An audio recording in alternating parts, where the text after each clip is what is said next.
Municipal corporation కాదు, గుంపు మేస్త్రి గారి హయాంలో జరుగుతున్న మహా కరప్షన్ అని చెప్పి మేము చెప్పాలనుకుంటున్నాం. ఈ కరప్షన్ని తప్పకుండా మీరు చెక్ చేయాలి, దీని మీద ఆలోచన చేయాలి.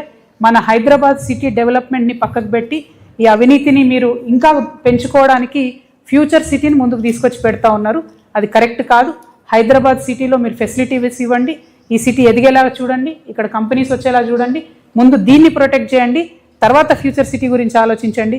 మీ రియల్ ఎస్టేట్ కోసం అటుపోయి హైదరాబాద్ సిటీ ఫ్యూచర్ని నాశనం చేయొద్దని ముఖ్యమంత్రి గారిని కోరుతూ మళ్ళొకసారి డిమాండ్, ఖచ్చితంగా నామినేషన్ ప్రక్రియను క్యాన్సిల్ చేయాలి. టెండర్ సిస్టమ్ ద్వారా మాత్రమే ₹1 అయినా సరే ప్రజలకు జవాబుదారీగా ఉండేటట్టు ముఖ్యమంత్రి గారు శ్రద్ధ పెట్టాలని కోరుతూ సెలవు తీసుకుంటున్నాను. Thank you. జై తెలంగాణ, జై తెలంగాణ, జై జాగృతి.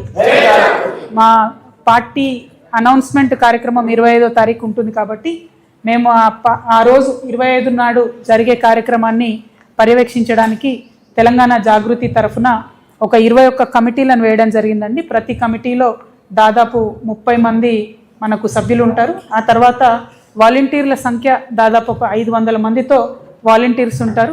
ట్రాఫిక్కి కానీ పోలీస్ వాళ్ళకి కానీ వచ్చేటటువంటి అన్ని జిల్లాల నుంచి తరలి వచ్చేటటువంటి వెహికల్స్కి ఇబ్బంది కాకుండా ఈ కమిటీస్ విత్ ఫోన్ నంబర్స్ మేము మా సోషల్ మీడియాలో పెట్టడం జరుగుతుంది. సో ప్రెస్ మిత్రులందరి పక్షాన ప్రజలకు కూడా తెలియజేస్తూ ఉన్నాను. పొద్దున మనకు 10కే ముహూర్తం ఉంది కాబట్టి తొందరగా తరలి రావాలి. వచ్చేటటువంటి వారందరూ కూడా పార్కింగ్ ఏర్పాట్లన్నీ కూడా చేస్తూ ఉన్నారు. బట్ ఏమాత్రం అనుమానాలు ఉన్నా ఈ కమిటీల వివరాలన్నీ ఆన్లైన్లో ఉంటాయి కాబట్టి డైరెక్ట్గా ఫోన్ చేసి తెలుసుకోవచ్చు. జాగృతి బాధ్యులందరినీ కూడా ఒక 21 కమిటీలతోని మేము సభకు ఏర్పాట్లు చేసుకుంటామని సంతోషంగా తెలియజేస్తున్నాము. Thank you. జై తెలంగాణ. జై తెలంగాణ.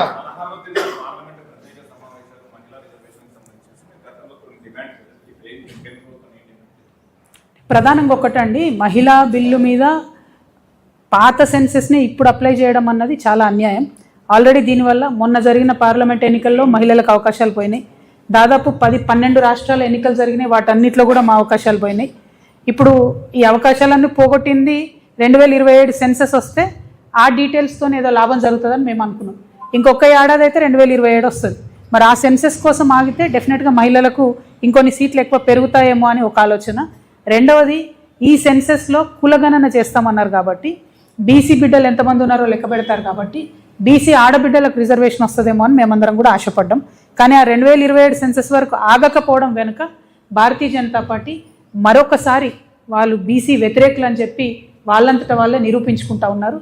దయచేసి బీసీ బిడ్డలు ఆడబిడ్డలు వేచి చూడొద్దు. చాలా బలంగా మనం కోరాల్సిన అవసరం ఉంది. అర్జెంట్ ఏం లేదు మనకు ఇప్పుడు సీట్ల కోసం, ఎందుకంటే మధ్యలో ఇంకొక 5-6 రాష్ట్రాల ఎన్నికలే ఉన్నాయి.